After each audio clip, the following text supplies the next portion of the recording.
Inquire all those questions you've always wanted to know.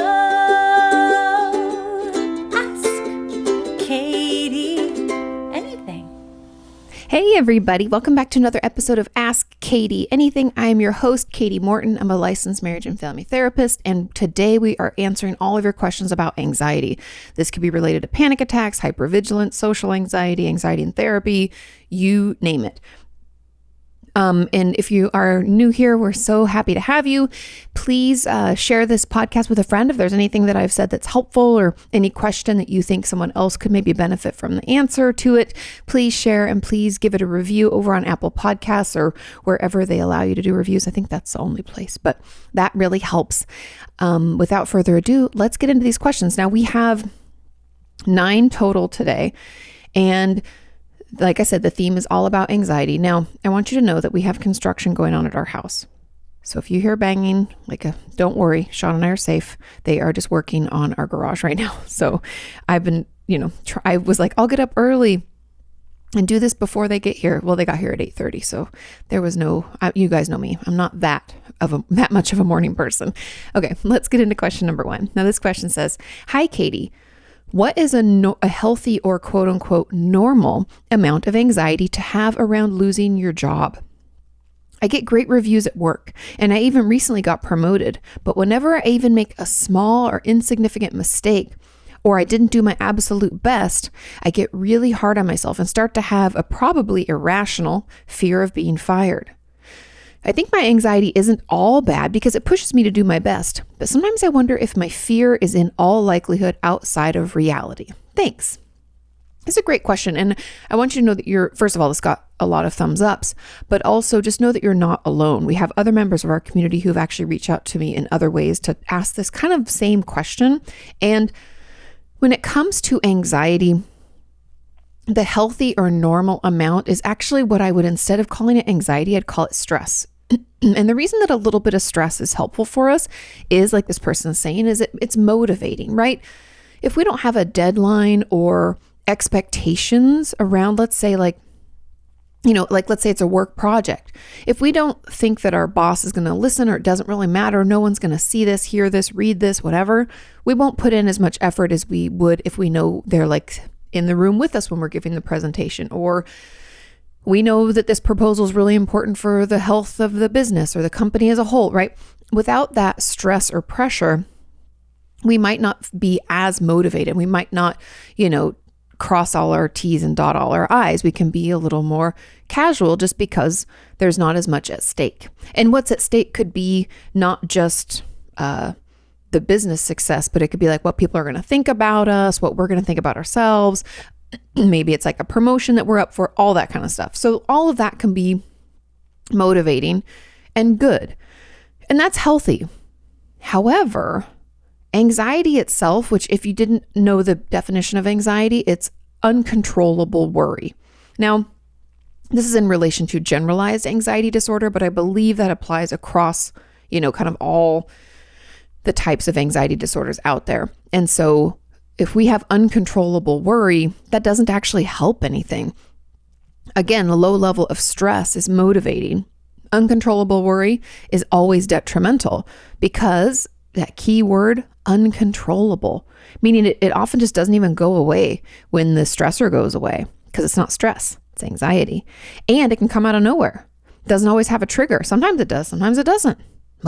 Right? It can be such a pain in the ass. And so there's no real healthy amount of anxiety. Now, normal, I want you all to know that anxiety is the most common mental illness. I forget how many people it affects, but in the US alone, it's 30 million people. It's some crazy number, and I'm probably way off. You can look up the stats on your own.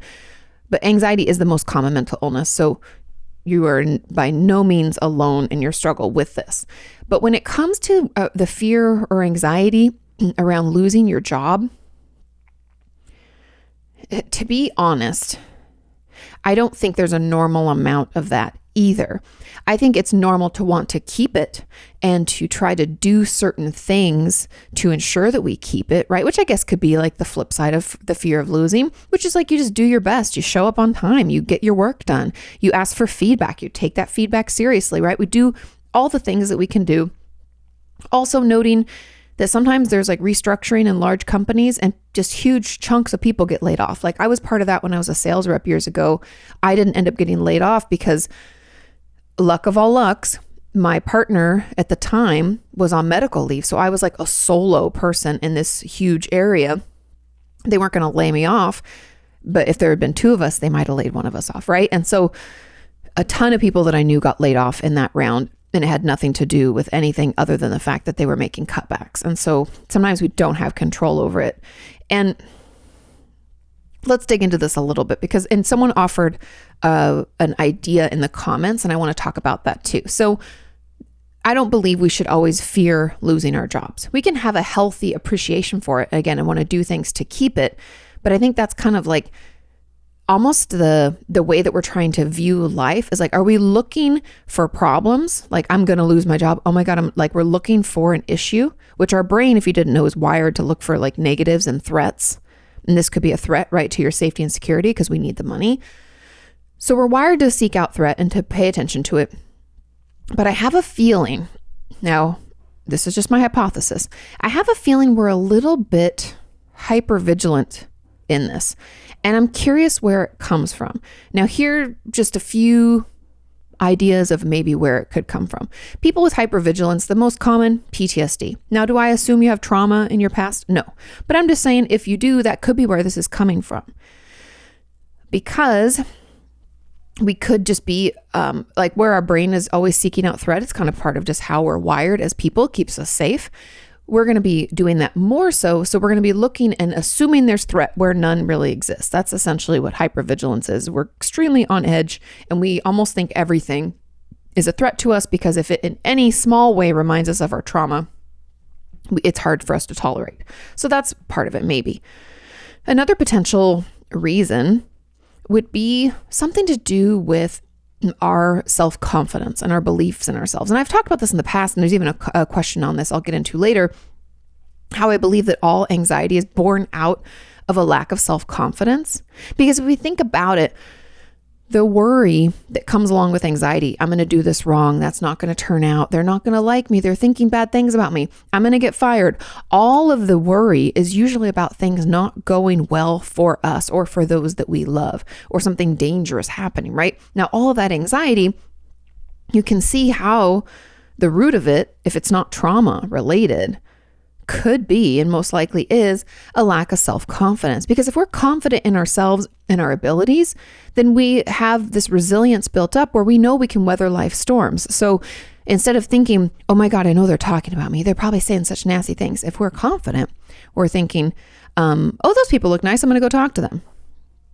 There would be no preamble, no assumption that they're thinking poorly of us or talking badly about us. We don't have any facts to support that, right? So we don't think about that.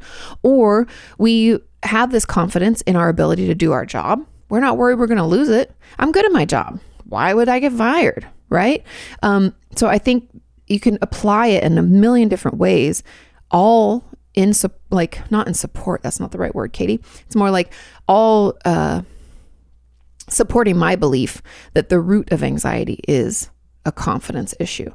Now, that could be where this is coming from for you. Maybe there have been other situations in your life where you've been told that you're not good enough, or you've been fired, or were bullied at school, or you really struggled in school, or any number of things to make you think that you could possibly lose your job. That could be part of it. Or, those are my two best guesses, to be honest, trauma-based or lack of self-confidence. And also, not even a third, but just as a side note onto one of those, sometimes I find that my patients who struggle with anxiety the most use it as a way to kind of distract from bigger issues. Meaning, I had a patient with a raging eating disorder years ago. I almost stumbled over those words. I'm sorry, it's Monday for me. I'm recording this on Monday, even though I know it goes live on Thursday. Anyway, I had a patient with a raging eating disorder years ago. And she would focus all of her energy on her anxiety and wanting to work on that. And after seeing her for about a month and a half, I was like, you know what? I think this anxiety disorder that you keep trying to sell to me is actually just a distraction from your eating disorder, which is just a distraction from, she had childhood trauma. And so sometimes we can have layers of these distractions or coping skills, even though they're not helpful, right? We'd call them maladaptive coping skills. There can be a lot of distractions, and this could be a distraction. I'm curious about what's really going on. I'd encourage you to be curious. Remember, be curious, not judgmental, or be a detective. I like to think of us as, being a detective with like the thing, not microscope, but what is that even called? Why am I having, it's one of those days, you guys, a magnifying glass. I knew it'd come to my brain soon enough. But having one over your eye as you're detecting. I like to think of us as being detectives about our own experience, because so often, especially now, life is crazy. There's a lot going on. We can become overwhelmed by our day to day, and it can be difficult for us to actually tap in and acknowledge what's truly happening. What are we really feeling? What are we experiencing? What's going on? And instead of just numbing out so that things like anxiety, depressive symptoms, suicidal thoughts, eating disorder behaviors, addiction, instead of having those things be these like red flags or like fireworks, be like, hey, something's happening, we can notice it ahead of time within ourselves. Hey, I'm not quite feeling like myself. I've been a little extra tired, or I'm more tearful than usual, or I find myself wanting to isolate, or I'm finding myself wanting to reach out more. If things are different, it's important that we notice. And I know I'm getting off topic, but overall, I want you to be curious about this. When's this started? Like, has this been something that's happened for a long time? Is it stemming from a lack of confidence? Is it stemming from, a trauma in the past? And I also want to throw in, I guess, this third, and then we'll move on, this third potential option. It doesn't sound like it with the way that you're talking, but I do want to mention that, delusions are real. People have those. If you don't know what a delusion is, it's a firmly held false belief. Now I know you're like, what the hell does that mean? It means that I believe something, like I believe that, I could lose my job, and I have no facts to support this, but nothing you can say or do is going to change that belief that I have. And so I will always, for a really long time, think I'm going to lose my job. And you can say, Katie, you've gotten great reviews this month after this month. Your boss loves you. You just got a promotion, right? We have all these facts. You still believe it. Now, delusions are part of psychosis, which could come along with, depression, bipolar disorder, schizophrenia, schizoaffective disorder, a bunch of different mental illnesses we even have postpartum psychosis, like after you've given birth, we can go into a psychotic episode. And I know everybody thinks psychosis looks and feels a certain way. And yes, it feels out of control and we can feel like we're losing our minds, but we don't talk it's about the delusions.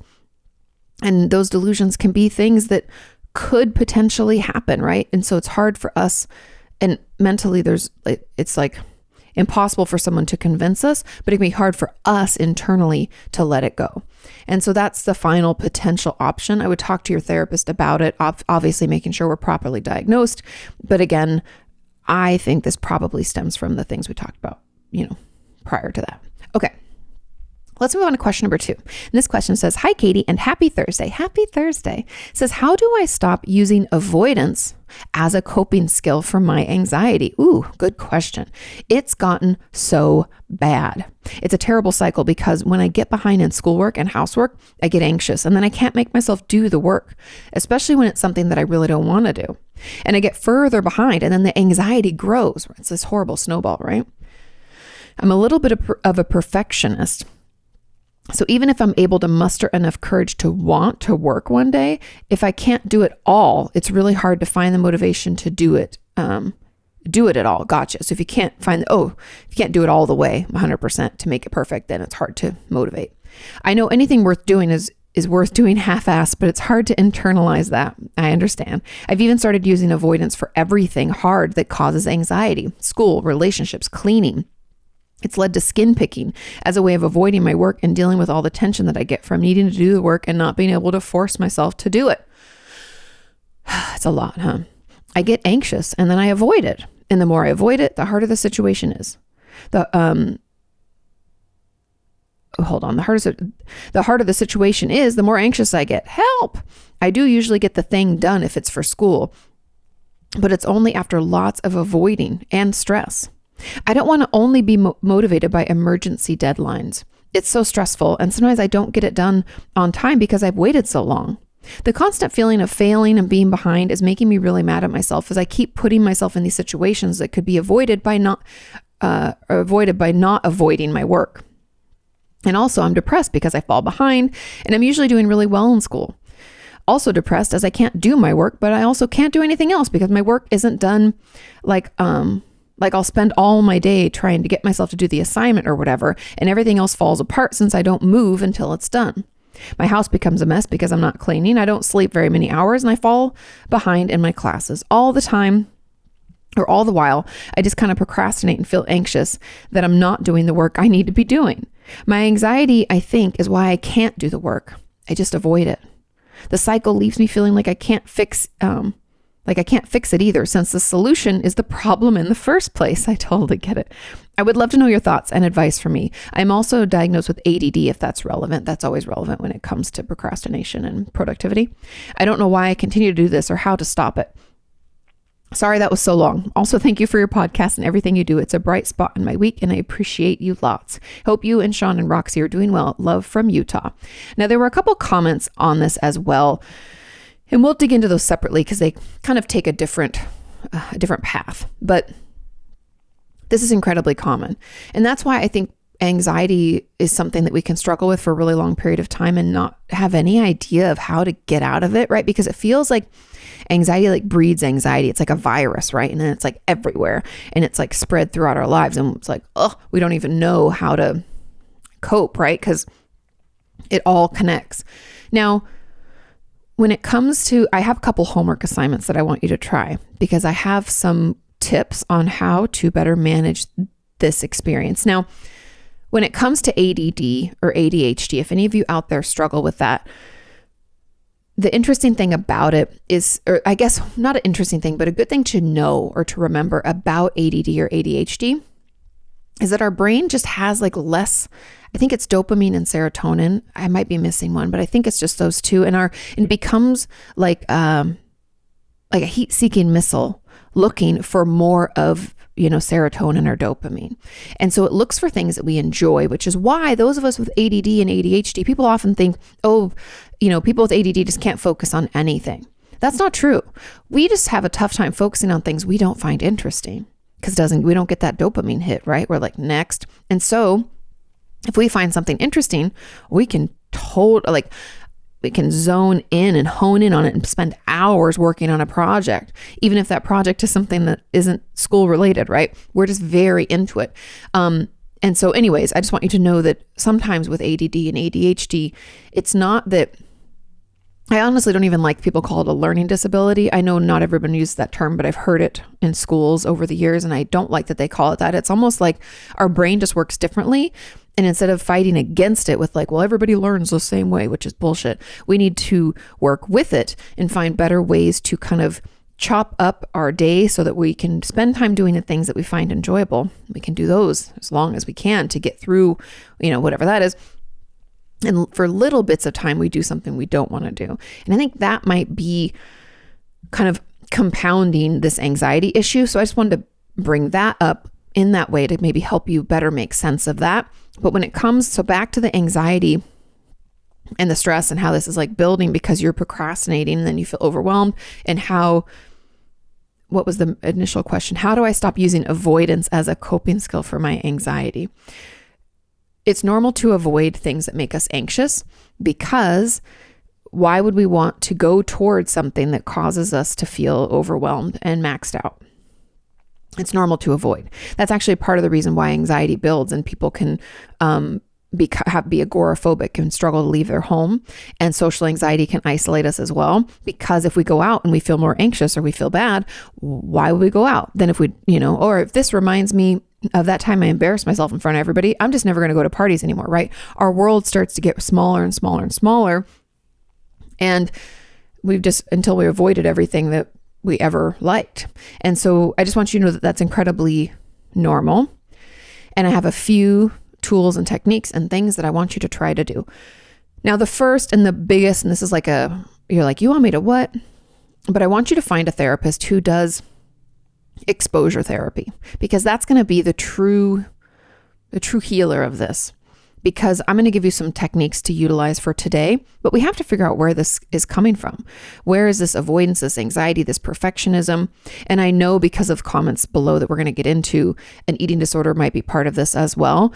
But I'm not surprised. I've had a ton of patients with eating disorders that have these same, it's almost like the anxiety and the eating disorder are just all these different coping skills. Then we layer the avoidance on top of that. But what's the root, right? We're going to need to be in therapy to figure out what that root is. Is that root trauma-based? Possibly.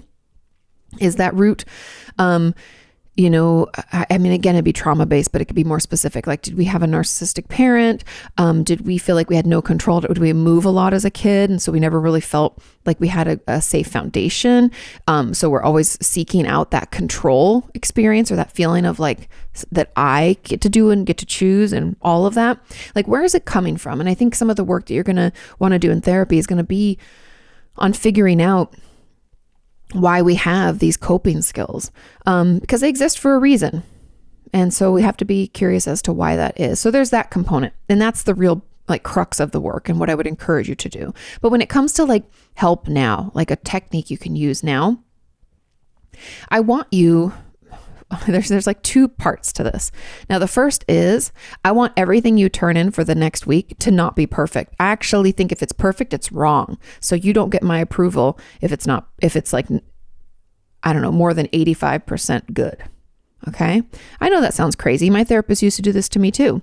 It sucks and it's hard for those of us who like things to be perfect. Spoilers, perfect doesn't exist. It's all made up in our head, but I want things to not be. And if they are perfect, they're wrong. And I actually don't approve. Okay.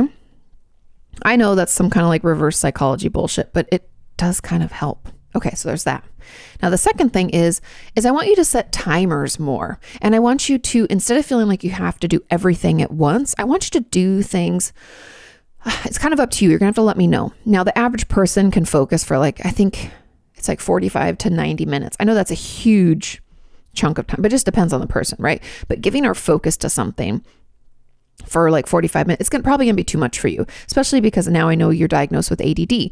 So maybe we focus on something for 20 minutes. If that feels like too much, do 10. So I want you to break things down where you have like, let's just do 20 minutes because it's an easy round number.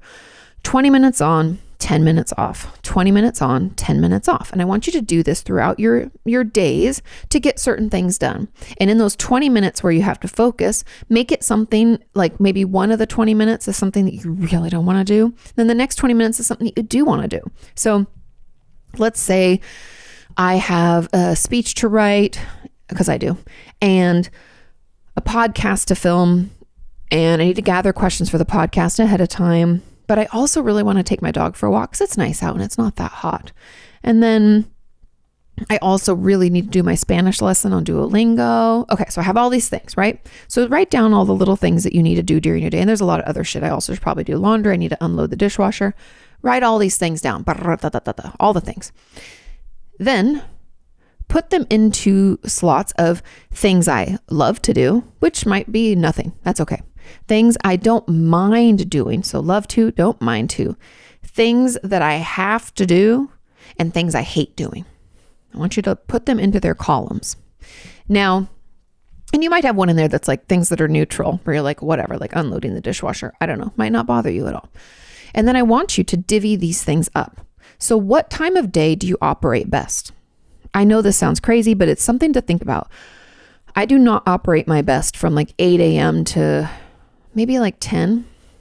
So those 2 hours, like I'm like going through emails, trying to go through messages and like do my best, but I am not my best. And I also don't operate really well late at night. So catch me after 10 p.m. No, thank you. I'm not going to be at my best. So there's quite a window in there, but I find I do my most productive work between about noon and 4 p.m. That's my sweet spot. So you know what I put in that time slot? The things that I really don't want to do, because I am more primed and ready to focus. So consider it for you. Maybe you're an early bird. Maybe you're a night owl. Consider where your window is of where you operate best. And I want you to put the thing that you hate in that window, 20 minutes, 10 minutes off, right? Then the next 20 minutes, again, we're not going to go like shitty thing to shitty thing. Then maybe put a neutral one in there.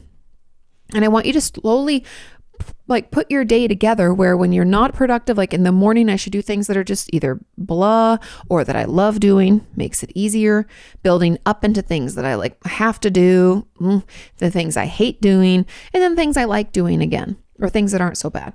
And structure it. Obviously give yourself like your breaks for lunch and things, like we're not robots.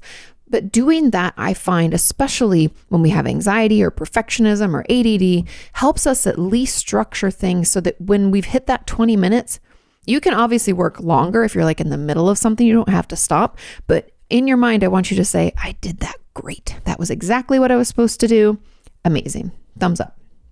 Now, again, if you do everything perfectly, I don't approve, but I just want you to work your way through the things that you need to get done, like cleaning and schoolwork. But then there's also fun things like calling a friend or playing a video game or playing Candy Crush or whatever it is that you like to do, watching, a show on TV.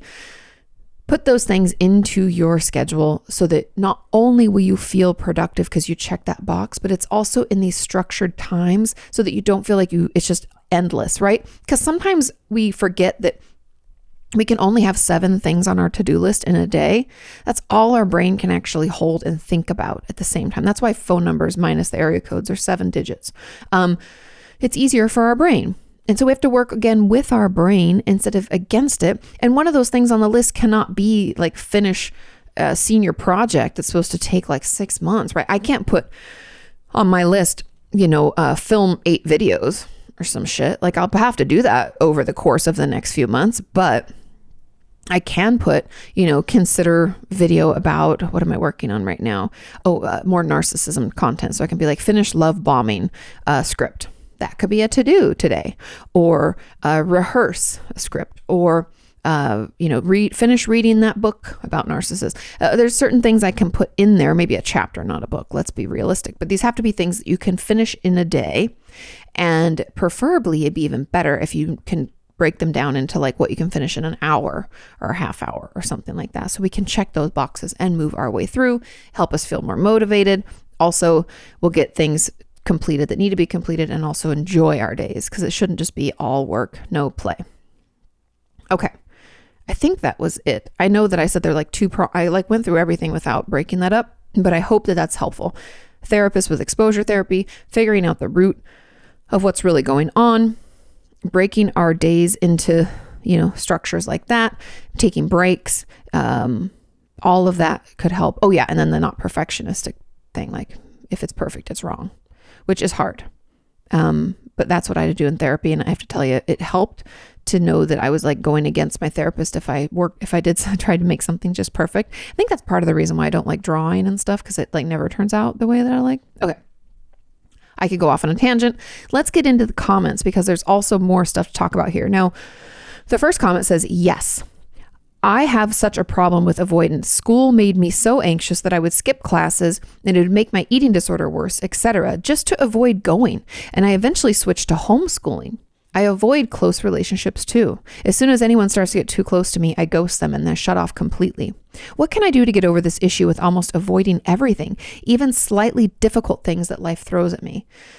Okay, so how do we stop avoiding everything? Now, it sounds, so we have an eating disorder, we have anxiety, and now we have avoidance. Again, I just have to bring it back to, these are all maladaptive coping skills. It's ways of us numbing out. There's something bigger going on here. What's happening? Tell me a little bit about it. When did this start? How long has it been going on? Do we have any ideas of the root? Do we think it's trauma-based? Do we think is it some sense of control because things in life felt out of control? Like, what are we getting from all of this? Because it exists for a reason. And if we don't address that reason, it's going to continue.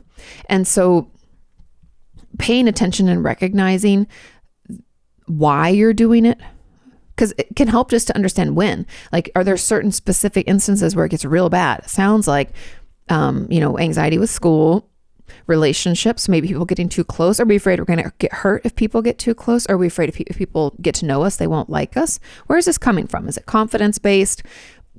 Is it trauma-based? What is it? Because I know we always want to look out at these symptoms and say, oh, I want to fix that.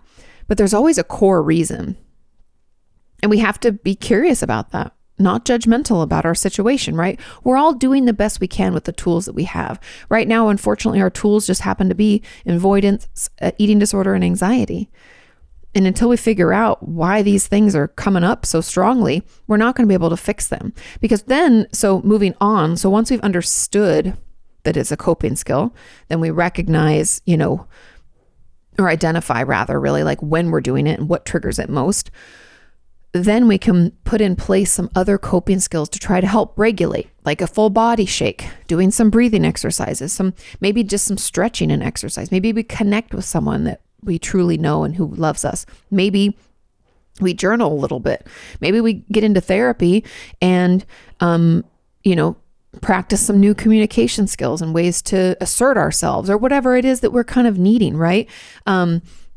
It's going to take some time. It's like we're building a new muscle, but that's okay, right? We're all works in progress. We don't like how this is making us feel.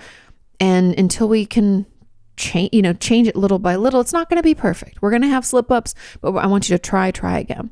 And so that's how we can get over those issues. We have to realize why we're doing it and try some new coping skills. And if you're looking for coping skills, because I know I say that a lot, I have a video, maybe I should do a new video on it, but 25 coping skills, just look up 25 coping skills, Kati Morton on YouTube. You'll see the video. I have process-based ones and distraction-based ones, and then the comments are filled with others. So you can check that out. Now there's another comment on this that says, Kati, could eating disorders be in some kind of correlation with avoidance? 100%. The only weird thing is that when I'm avoiding my work a lot, I restrict less oddly, which to my therapist's dismay makes me question if it's even an eating disorder, since when the going gets tough and I'm really deep into avoidance, avoidance, anxiety, and depression, I don't really even use restriction as a way to cope at all. I let go of it completely because it's too hard. But after, I feel more in control of myself and am not behind in schoolwork, and I'm not avoiding as much as I tend to restrict more. Look at that perfectionist in you. Sometimes I can use restricting as a way to white knuckle and force myself to stop avoiding and do hard things. Like it gives me some kind of control over me and how I feel. I don't know. That sounds like you're onto something. I don't know if this question is related enough. Can you explain what's going on there and how I can fix it? And if there's a correlation between eating disorders and avoidance and anxiety and how to deal with it? I didn't think they were related, but hearing that you had the same experience, because they're talking to someone else in the comments, has made me suspicious. Okay. Now, I love this question. Yes, eating disorders can be correlated to avoidance because eating disorders are coping skills. They're numb outs. If our eating disorder isn't doing enough for you, which it sounds like sometimes it's not, the going gets tough. Our eating disorder isn't the coping skill we want. We reach for something else. We avoid. I think you have an eating disorder. Might even bring this up with your therapist and say I talked to this strange therapist online and she thinks it's still an eating disorder. And the reason that I don't select it is because it doesn't help me as much as something else. They're just coping skills, right? Eating disorders, avoidance, anxiety, sometimes depression symptoms. They're coping for something bigger, something else going on with us. And if I reach for that one and it doesn't give me the relief or the alleviation of my symptoms, then I'm going to set that one down. I'm going to grab another. And so that's what's happening. You let go of your eating disorder when you're really not feeling good, and you go into deep, deep avoidance. So avoidance in some ways I think would be one of your top unhealthy coping skills. Below that's probably eating disorder, and below that's probably anxiety. And then it's funny because that after, when you feel more in control, then the eating disorder kicks back in, because the eating disorder thrives for you in giving you this sense of control and this perfectionism, this all or nothing, black or white thinking. And so when you feel a little bit of that, it triggers eating disorder, and poof, it pops back up and helps you take that little feeling of control, harness it, and feel like it's applying to your entire life. And it can probably, in some ways, be a little bit motivating, as unhealthy as that sounds. There's a reason your eating disorder stuck around, right? And let me just look through. I want to make sure I didn't forget anything in here. So yes, it can be correlated with avoidance, just coping skills. We're just trading one for another. After I feel more in control, not behind. Yep, we tend to restrict more, of course. We're all or nothing. So that's when you want to be perfect, everything perfect. Gives me some kind of control over how we feel. Of course, yes, you are right. You're onto something here. Okay, so what's going on and how can I fix it? Is there a correlation? So I think there's a correlation. And to be truthful, going back to kind of what we've talked about, it's all to that root issue. So yes, we can say like, oh, I want to work on the eating disorder. Oh, I should work on avoidance. Honestly, it doesn't fucking matter. We need to figure out if it's self-esteem related, trauma related. Is it giving us a sense of control and it doesn't happen to be linked to a trauma? Like, where is this coming from? Why is this happening? Are there certain times when it's worse than others? What is that? What's the trigger? You know, can we see any patterns? And that's something you can bring up with your therapist too. They can help you see those patterns. If you can just ask outright, if you feel comfortable, you can say, I don't understand. I understand I have all these coping skills and I know that this one applies when I have these issues and this is better useful when I have these issues. But like, I don't know where it's coming from. I don't know the triggers. Have you seen any patterns? Like in your notes, do you remember when I last felt this shitty like I did last month? You know, we need to look for things like that. And maybe like, for instance, I'll give some examples. Sometimes when we spend time with people that are bad to us, maybe it's a past abuser, maybe it's just a toxic relationship. If we have to spend a lot of time with that person, that could be directly correlated with afterward us kind of going into this pit. Or maybe it's when we get really stressed at work and we don't have time for all of the self-care stuff that we need. Maybe it's when we get reprimanded at work for doing something or not doing something. Maybe when something for some reason feels out of our control, like we thought that we would have enough time to do something and then the deadline changed. We're like, fuck, and it's out of our control, right? We don't get to decide that deadline, but now we have to adhere to it. Does that make it worse? Like, just be curious about, is it even seasons? I have a lot of patients who have seasons of mental illnesses, which I know people would say, well, that doesn't make any sense. Isn't it just supposed to happen all the time? No, summers can be worse for us. I have a lot of patients who find summer to be incredibly triggering, especially eating disorder stuff, because we can't really hide under clothes and, you know, hide out in our house as much. People are out more. It can be hard. So ask your therapist if they notice any patterns, and you also be a detective and see if there are any patterns. Now, there was a final question on this, and I think, it says, I have a similar problem. I would be especially interested in how to deal with avoidance when the thing you're avoiding is something you need to focus on, when the anxiety makes you so dizzy and unfocused, you just don't seem to be able to do the thing. It just feels impossible, or it just seems impossible. So avoidance, again, I know we want to like go right to it and be like, I just want to stop avoiding this. How come I can't just do it, right? We talk such shit to ourselves. Why can't I just do this? It's a bigger issue. And so again, my advice is to figure out what the common thread of this avoidance is and what we think the root of it is.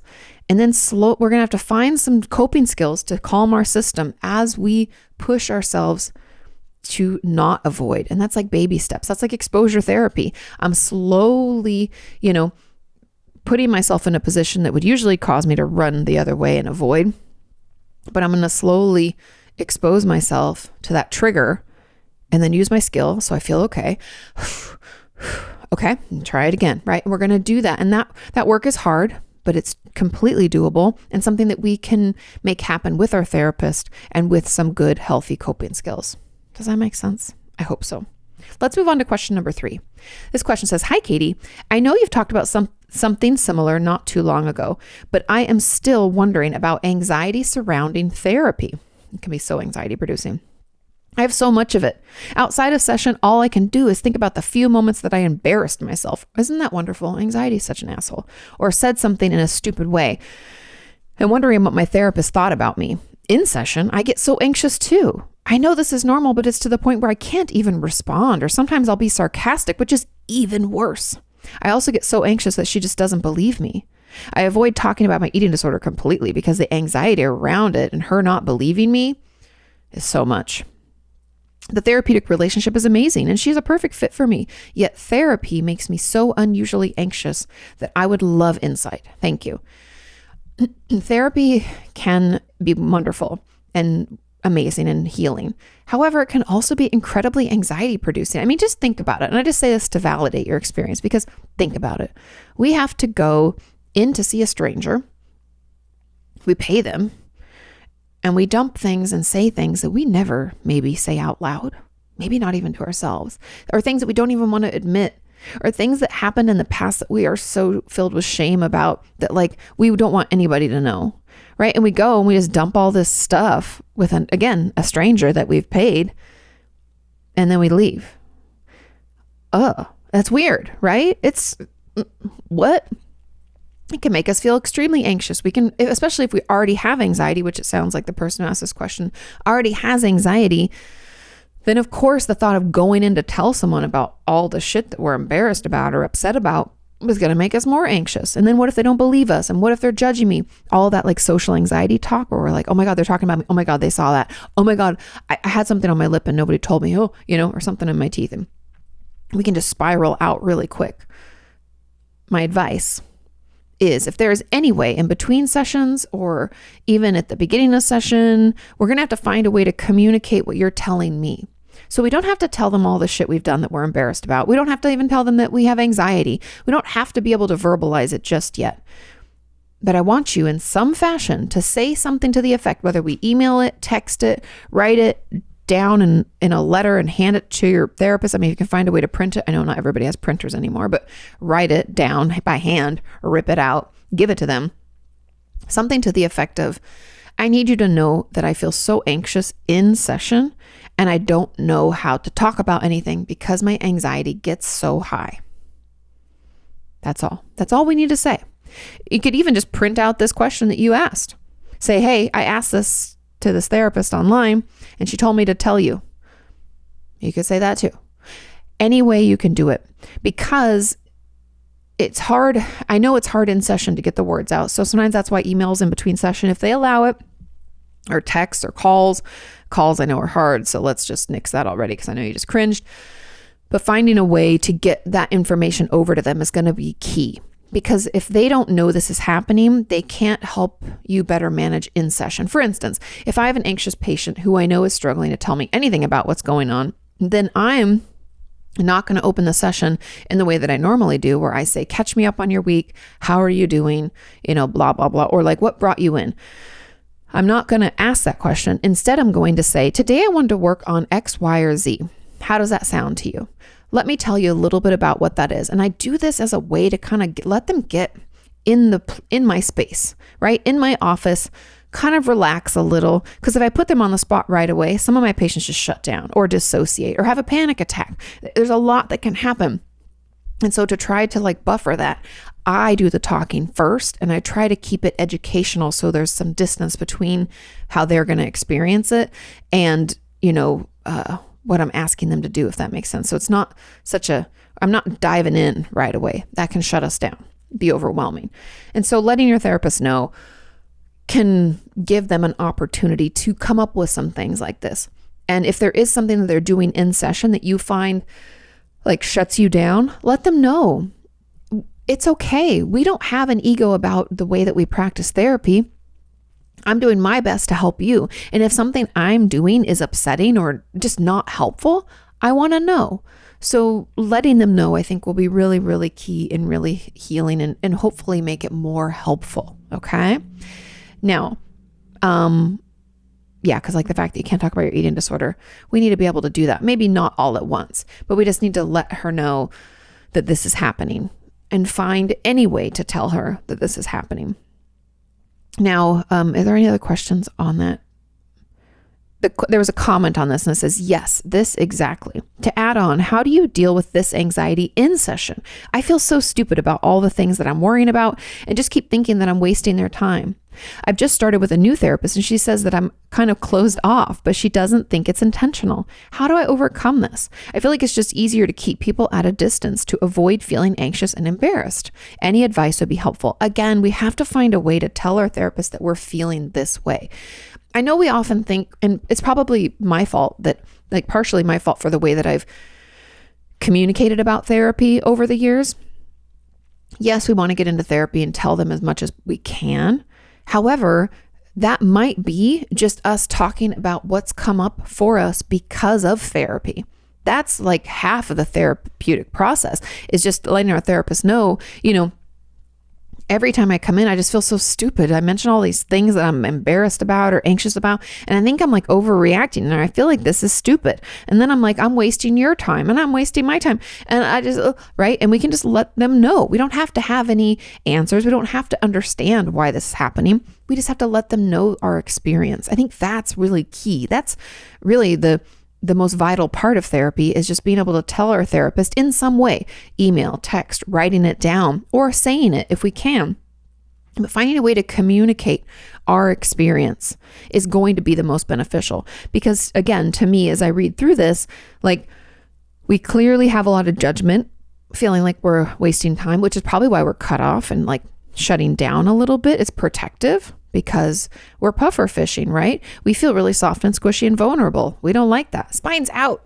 Shut it down. And so letting them know that this is happening will then slowly allow us to work through it. Because again, the way to overcome this avoidance is to first understand it, right? We have to, where is it coming from? What's the root of it? What triggers it most? You know, what are the thoughts that I have? We can even notice some of those same thoughts we have like over and over and over. And then we're going to have to, come up with some new coping skills to help us calm our system, whether that's again, journaling, body shakes, petting an animal helps too, coloring, talking to a friend, any number of things.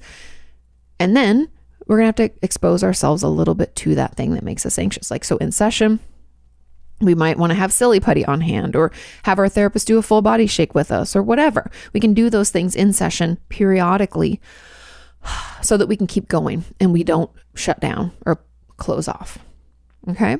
Now there's there's two more. Sorry, not final, two more. This one says, yes, I think a lot of it is the fact that someone is paying so much attention to you. Yes. Anxious people hate attention. I can tell you that. And what you say and do. I also feel really anxious about saying things that I wanted to address with my therapist. He asked me when there's silence or a subject is finished, what are you thinking of? And I almost never have the courage to tell him. I've never asked a patient that. It's kind of funny because I fear it would just shut them down. Or I change my things so they sound more vague and not as bad. I know he'll be very supportive no matter what, but it's still so hard. Why? And how can I get that to go away? The great question. It's the judgment that, again, anxiety being born out of a lack of self-confidence. You can see that core here, right? Because we're so afraid of what he's going to think, the judgment, or even just the assumptions we have, or the beliefs around what we need to say, the worry of how that's going to impact him or us or the relationship is so much. We're like, nope, absolutely not. And so the reason is protective. It's a defense mechanism. We're using it to protect ourselves. And the best way to get it to go away, again, is to let him know this is happening. Again, you don't have to say the things. It's talking about your experience or the process, not saying the things. So it's essentially telling him what you told me. You can say, a lot of times you ask me what I'm thinking of, and I know what I'm thinking of, but I feel really anxious about saying certain things. And then I don't want to tell you. I'm afraid you're going to judge me. And then I try to make it be vague or not as bad. And then I never get it out. Again, we don't have to have answers. We don't have to tell them the thing that we're struggling to tell them. It's about the process. Because then if you had told me that and you were my patient, I'd have questions. I'd be like, well, thank you for telling me. And I'm sorry that we're experiencing this. Are there other parts of your life where you struggle with this too? Usually at work or school or in other relationships. Yes. This has happened before. Maybe not, but most likely there are other ways. And I'll ask about that, and we'll try to dig into like what the triggers are. Again, we're going to try to identify what's causing this, any patterns. Is it certain subjects, or is it just therapy itself? Is that shutting you down? I'd have a lot of questions because all of that's going to help us better guide those coping skills, better guide our work together. And also, it's going to challenge me to ask questions in a different way, because I've talked about this over the years too. Instead of just trying to walk in the front door, as a therapist, we often have to find like that loose window in the back of the house that we can kind of jimmy open to get in. And that's how we can get in and have our patients allow us into their world. We have too many defense mechanisms. A lot of my patients have like a whole moat and like a big gate that comes down at the front. I'm not getting in that way. And so I have to be very creative about how I ask questions as to not trigger all the defense mechanisms. But again, that's not your responsibility. That's the therapist's responsibility. And that's why therapy in some ways is kind of like an art form, because we have to be really creative. Now, the final question on this says, as an add-on, how do you deal with anxiety specifically at the beginning of session? My therapist always asks, how are you? And the anxiety holds me back from starting to talk. Like I said earlier, I try not to ask those questions if I know it shuts you down. I think, again, what could be helpful is you letting your therapist know that you're too anxious to talk at the beginning. If they could, maybe start the sessions softer. And sometimes I'll tell some patients a little bit about like, I'll like talk about the weather, or if it's not an eating disorder patient, like what I had for lunch, or, oh, what a lovely day, or, blah, blah, blah. There's just random shit. A nice jacket you've got. Like I'll talk about small talk shit at the beginning, and then give them some space, and tell them what I want to work on. And I printed out some worksheets. You want to take a look at these? And I kind of just chitty chat. And then I'll follow up sometimes, like, remember last week we were talking about blah, blah, blue, and I had this homework assignment for you, and and I'll check in on that. I usually do homework check-ins anyways at the beginning, if there is homework to check in on, which you know me, there most likely is.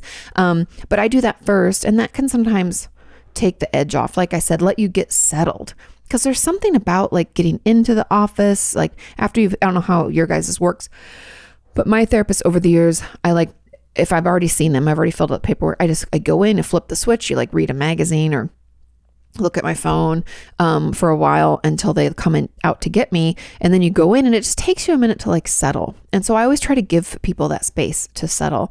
And so let your therapist know that, you find the beginnings of sessions hard, and telling them how you are, it's like you shut down, and ask if they can do a softer start for you, because that could really help. Okay, let's move on to question number 4. This one's a short one. It says, Kati, you always say that the root of all anxiety is a lack of self-confidence. Can you elaborate on what you mean by this? I feel like actually I kind of talked about this earlier, but for the sake of this question, let's go through it one more time. Now, because anxiety is that uncontrollable worry. We worry what people think. We worry about how we're going to be perceived, or if we're going to do this well, or is this all going to fail? Is something bad going to happen, right? Is something bad going to happen to someone I love? If we consider all of those scenarios, we can always link it back to a lack of self-confidence. Meaning, and I know we think of self-confidence as just my ability to like go out into the world and feel good about myself. It's not just that. Confidence comes in like my ability to make decisions, my ability to choose what's best for me or those that I love, or my ability to go and do the thing that I need to do, right? It's that, stand up for myself, speak up for myself.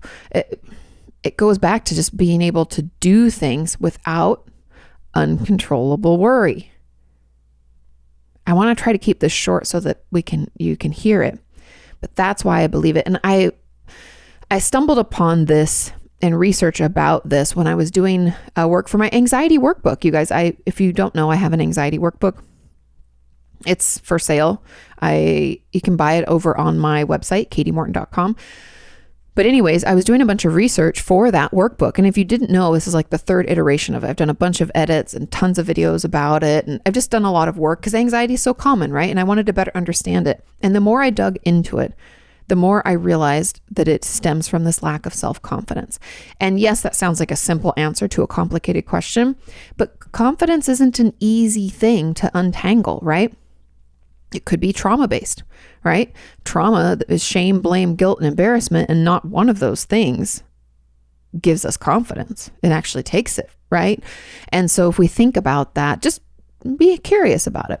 And there's a lot of research to support that, as much as we can with like psychological research. I think the like proof of it is really, if we're honest about our experience, and they always have people fill out questionnaires when it comes to psychological research, if you don't know, especially, when it's like clinically based like this, like person to person, you can see how, like, if we track back our anxiety, or if we've already been diagnosed with anxiety, then you take those people who have anxiety, you put them in another group where they are ranked and rated and fill out questionnaires about self-confidence, and you can see the correlation. But I'd be curious from you, like, if you really think about it, do you agree or disagree? Because just like anything, research can show us one conclusion, but that doesn't mean it's your experience. Everybody's different, but that's really why I believe, and in my experience with my patients and talking with you all online, that's why I still believe that the root of all anxiety is a lack of self-confidence. Okay? Let's move on to question number 5. This question says, when I was really struggling with anxiety 3 years ago, I had a really bad panic attack in front of my therapist because she was asking me questions about the scary situation that I was in, and it was just too much for me. I'm so sorry. Something can be so triggering. I was shaking on the couch, and she rubbed my back and helped me through it. I eventually got out of the scary situation, and now things are better. I still think about that day, and I used the memory to fall asleep at night because the way she helped me was really comforting. Makes sense? What do therapists think about when their client is having a panic attack? Are you able to see it coming on? Does seeing it give you enough helpful information? And why do I still remember this event as clearly as the day as though it happened, or as the day it happened, even though it happened years ago? I remember the clothes I was wearing, the words she was saying, and where everything was in the room. Okay, lots of questions to break down here. Now, first of all, what do therapists think when their clients are having a panic attack? If I'm being honest, my thought is shit. How can I help them? And I try to run through, if we haven't talked about this before, even more shit. But hopefully I've already talked with them a little bit, because not everyone wants physical touch. That can be extremely triggering for many of my patients. Some love it, some hate it. It's important that we talk about it. I try to bring this stuff up early on in sessions so that I don't find myself not having that information. But I try to, as quickly as possible, consider the things that we're working on and the things that could be helpful and try to work them through. Now, that could be like your therapist did, like touching you on the back and having some like mantras that I would repeat, maybe things that we've worked on or things that we've talked about before, or some phrases you said have been helpful. Like, I'm just pulling on the information that I know about our relationship to help better soothe. Now, in some cases, my patients don't want to be touched and they want me just to give them time to come back. And so I'm quiet, and then I might say, let's say their name is Lily. I'll say, Lily, I'm still here. Are you able to talk? How are we doing? And then I'll check in a few more minutes and say something else. So it just depends on the patient, and it depends on what they're comfortable with, because everybody's different.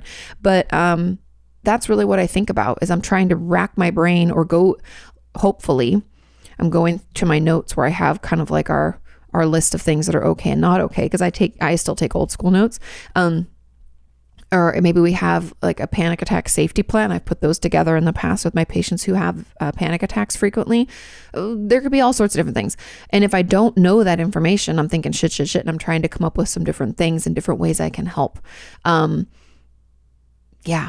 know that I wish there was a better answer, but it's just me trying to find the best way to help with the information that I have, so that I don't overwhelm you, because I don't want to make it worse. And that's my biggest concern usually.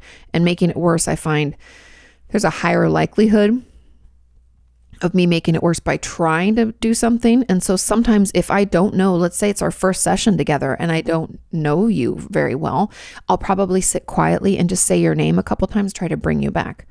I'm here. It's okay. I know things feel overwhelming. You're going to be okay. Try to breathe with me. I might breathe out loud. I've done that with patients in the past. Like, I'm just going to breathe. And if you want to breathe along, that's great. And I'll count 2, 3, and I'll do that. There can be lots of different things that I'll do, but that's what's going through my head when that's happening.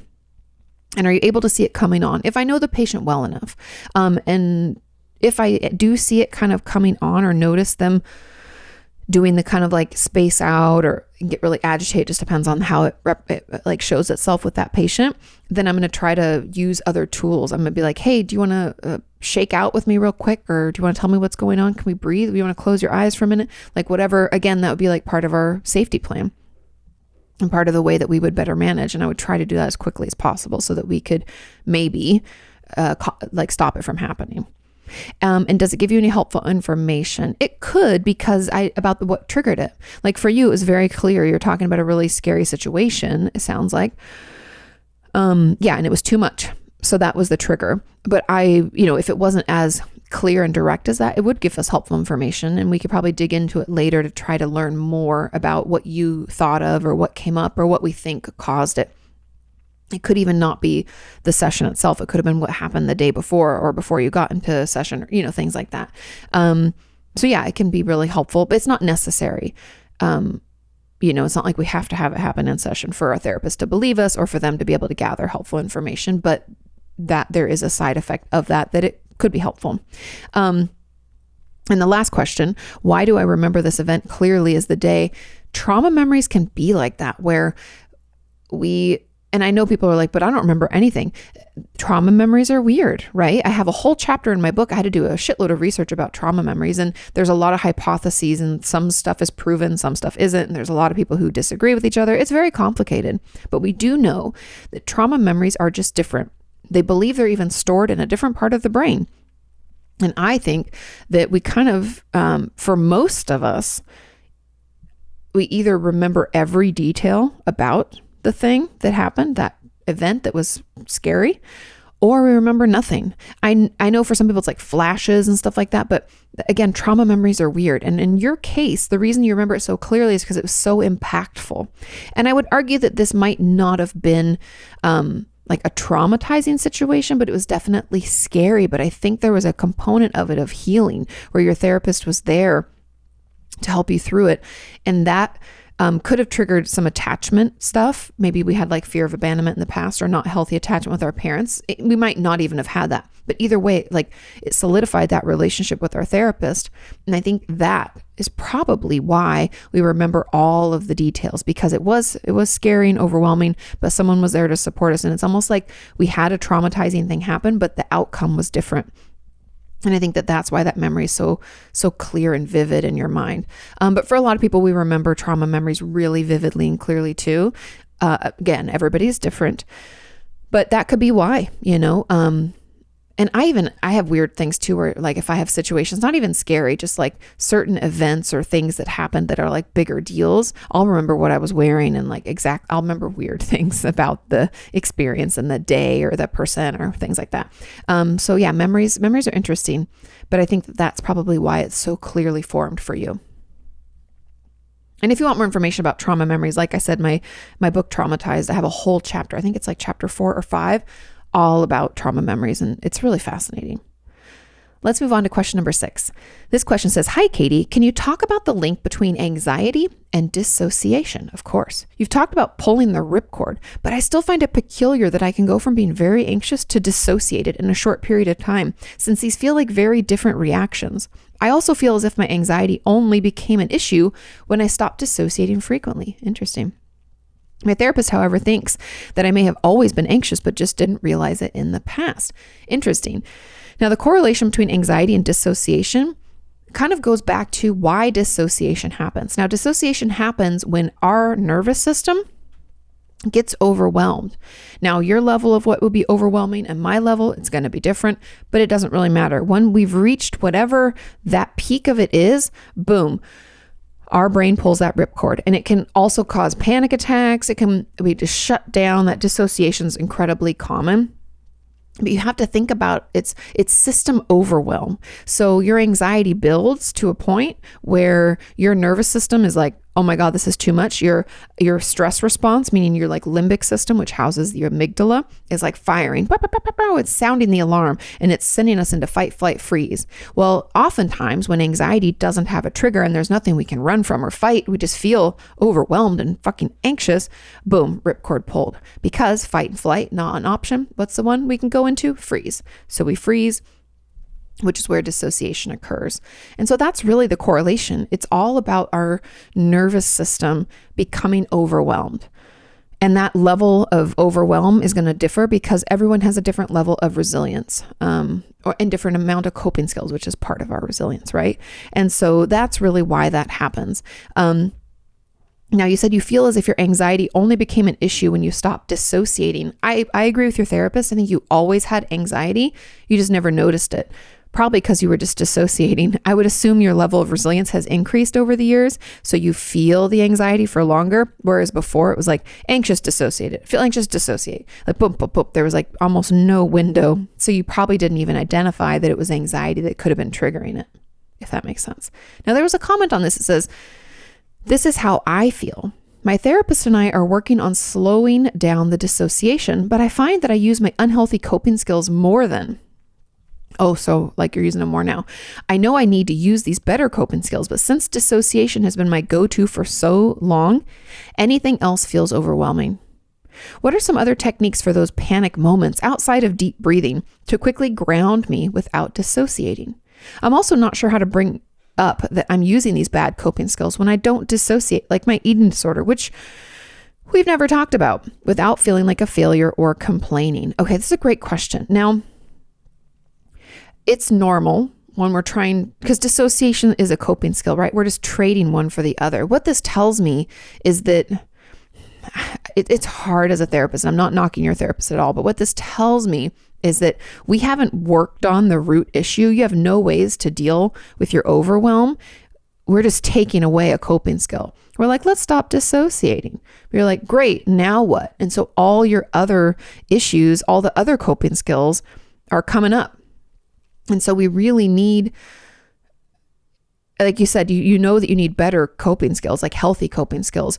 We need to practice those before we try to stop using one of our unhealthy ones. I'm not saying that I give you free rein to use your unhealthy coping skills. I'm saying you need to tell your therapist that you're finding these other ones coming up. I know you haven't talked about your eating disorder before. That's okay. It's very common. You could even just say, like, I know I haven't brought this up before, but because I'm not doing this, I find this getting worse. You know, therapists, we're always learning new information. I have patients I've seen for a long time that didn't even tell me, like, oh, by the way, I like get blackout drunk like 5 nights a week. I'm like, what? People hide things from their therapists all the time. We're not going to be offended. It's part of the process. And so now that this is coming up, it's an opportunity, if you feel comfortable, to share that. So my homework for you is you can watch that 25 coping skills video, or, you know, if your therapist is giving you a list, you can pull from that. Try these out. Pick 5 and make sure they're a mix of process and distraction based, meaning a process-based coping skill would be something like talking to a friend or journaling or using an impulse log or something like that. And then a distraction-based would be like going for a walk, cleaning part of your home, or I don't know, showering, something like that, right? Those are just distracting us, and those help us process what we're going through. So I want you to have a mix of both. So maybe 5 to 6, and give them a try right now, like today. We don't want to try them out only when we need them. We want to try them out ahead of time and just notice, like, hey, did I get totally lost in coloring in that coloring book or journaling? Or was it good for me just to go for a walk around the block? Did that like get me out of this like funk and stop me from, you know, dissociating or wanting to use my eating disorder? Like, find some coping skills that work. Try them out. If they don't work, toss them. That one doesn't work. Go on to the next one. That's why that video, not only do I share 24 spoilers, I say 25, but that's because I asked everybody to put them in the comments below. So I offer 24, and the comments are filled with other ideas. Give them a try, and do not stop trying them. Every day, at least try one, hopefully maybe 2, because we want to get through this. But don't stop until you have at least 5 that you can do, 3 of which I need them to be available to you 24/7. So if we have a real shit time at 3 a.m, I want you to be able to use that coping skill. I know you're like, Katie, that's a tall order, but trust me when I tell you, I've done it with a zillion patients and talked to a zillion people online about it, and we can always come up with some. So put that list together. Let's try those out, because we're going to need to really hang on to those while we grapple with all these other urges that are going to come up as we do that hard therapeutic work. Okay.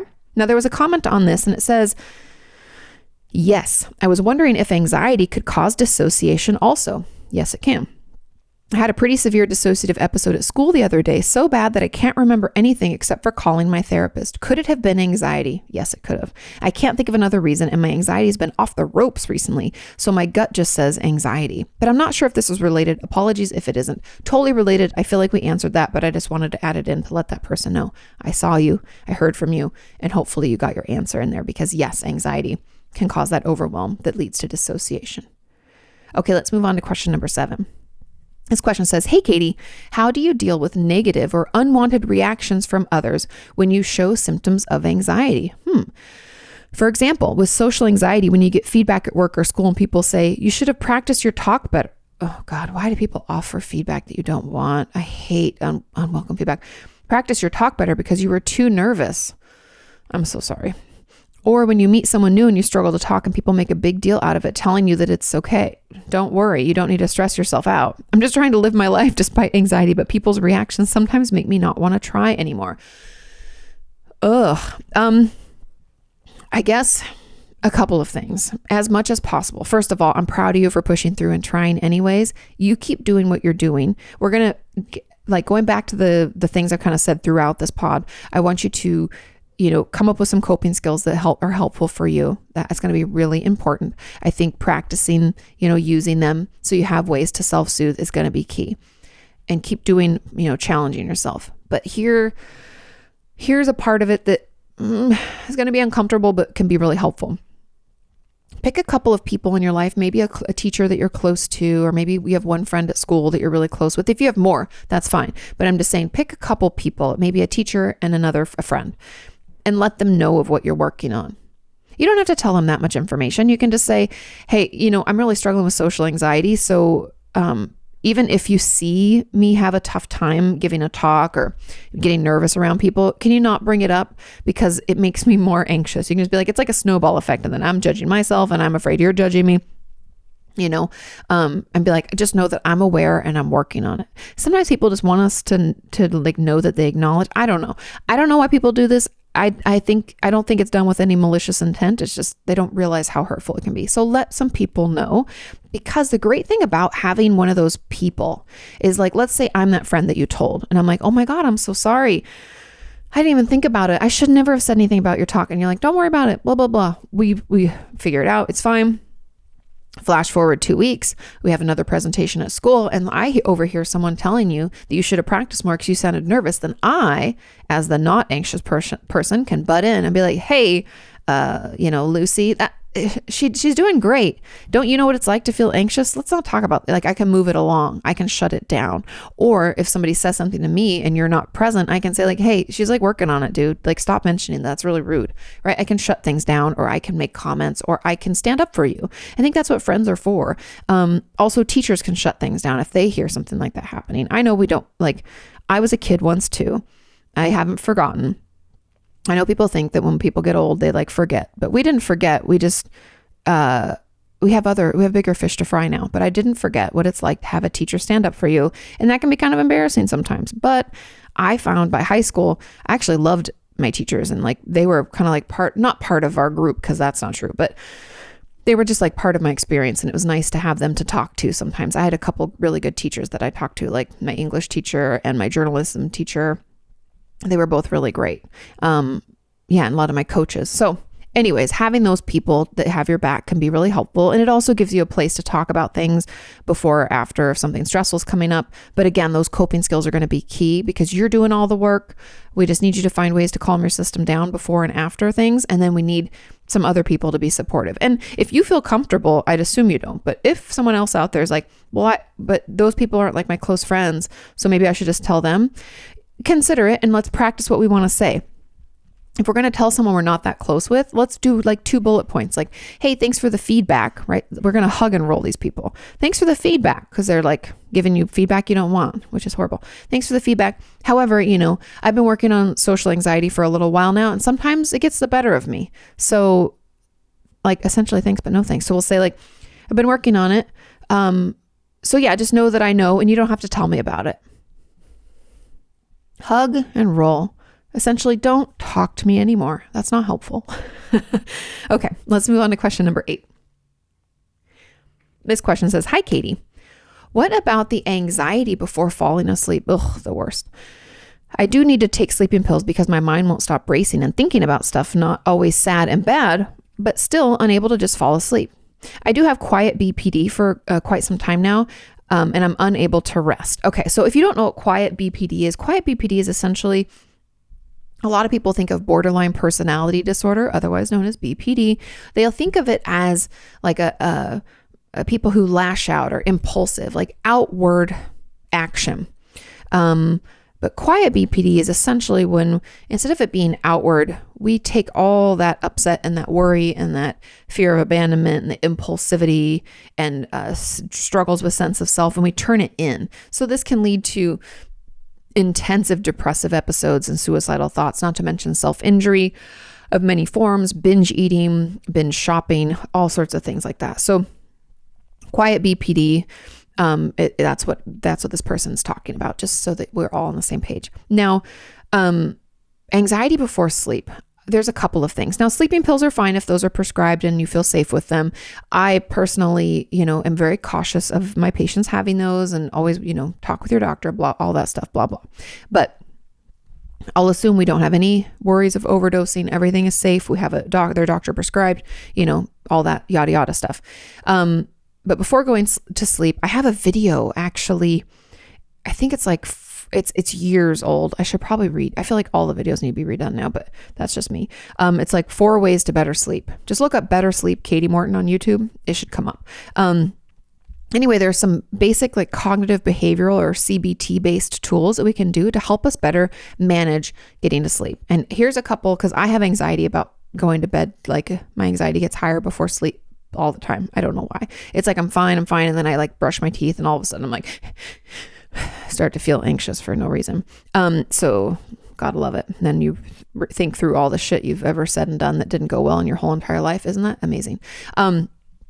But something that I do that can be helpful is, number 1, I have a routine and a ritual around bedtime. So I do the same things almost every night. Now I know for traveling but I'm talking like as much with as much regularity as you can.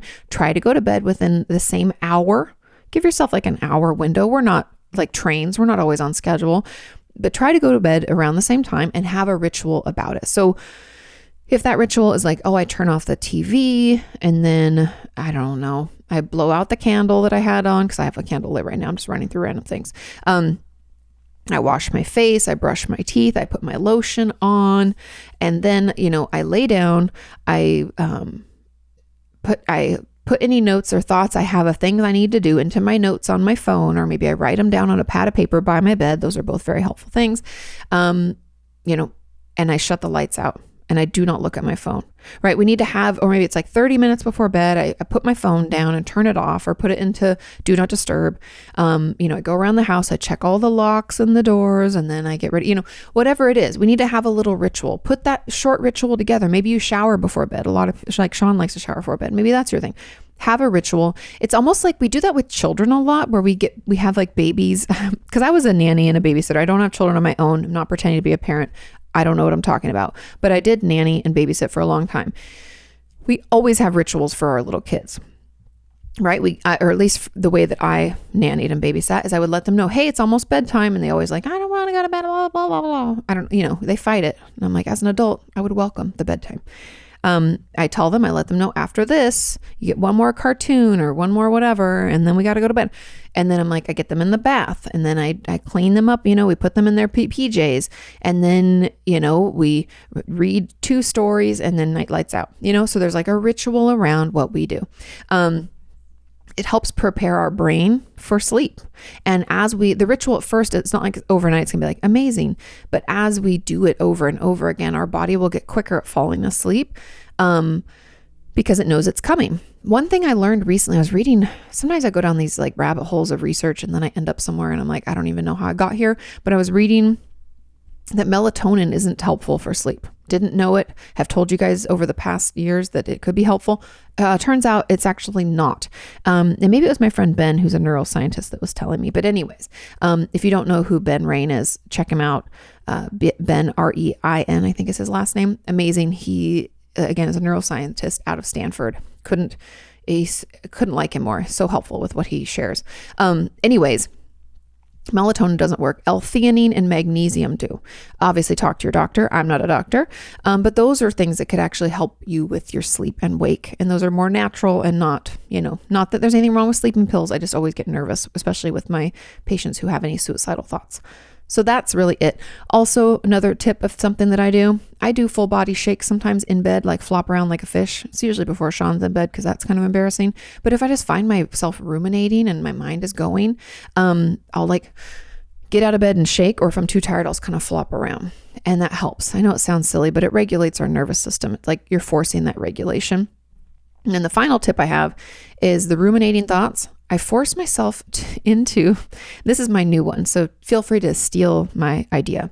I force myself into good dreams. And the dreams aren't like, I don't know, like things that couldn't happen. It's like vacations I want to take or things I want to do. And so lately I've been dreaming that Sean and I are going to Hawaii, which we've never been to together.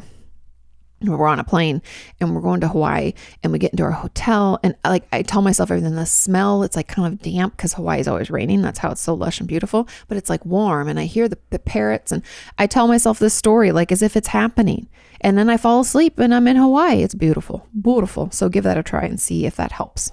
Okay. Final question number 9.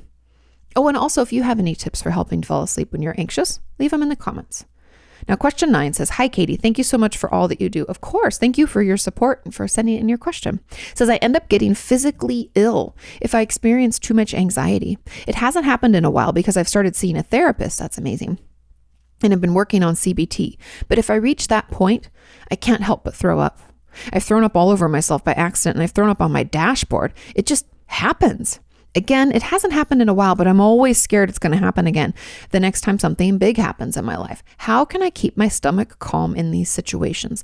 I love this question because this can apply to a lot of things like panic attacks, fainting. Lots of people are worried about fainting. The dissociation, shutting down, any of these things. My advice for this is do some research now. Be a detective on the past times that you have thrown up without warning, and notice think about how you felt in your body and in your mind.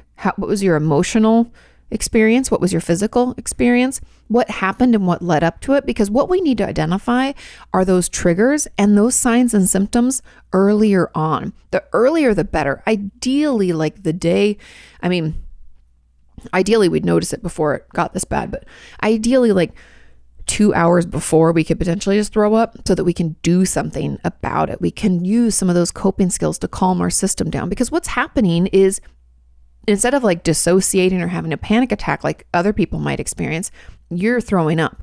And a lot of people don't realize the connection between our belly and our brain. You can look up, what's it called? Lizard brain. But it's essentially like at the bare bones of who we are, our brain and stomach are so closely linked. Like if I get really nervous, my stomach's like rah, rah, like churning, right? And I think a lot of people experience that. I've had people say they get diarrhea, feel nauseous. That's very common because there's this direct connection. And so that's why this is happening for you. But what we need to do, identify our core triggers, which you might be already doing in CBT, but maybe not. Identifying those core triggers and having some different coping skills and ways to calm your system down, like you can check out my video and pull those, or other things that have worked that you're using for other purposes with your therapist. But full body shakes could be something.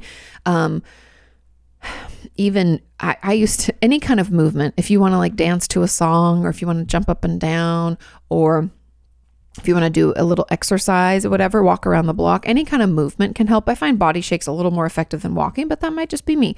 Journaling, talking to a friend, calling your therapist, whatever. Maybe it's a distraction coping skill. We're going to need to find some way to calm our system down so that it doesn't get to that place.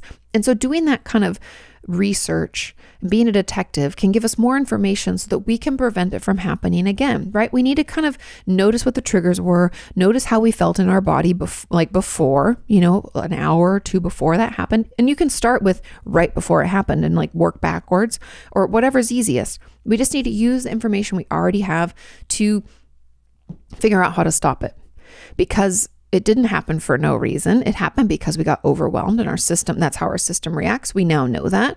So what can we do instead? And the sooner we can do those things, the better, because that's all we can do. And if it happens again, I know it sucks. It's not something we want to happen, but that doesn't mean all is lost. That gives us more information so that we can use different coping skills or try something else out. And again, you can try these coping skills, and please try these coping skills before you need them to make sure that they at least feel a little bit calming now.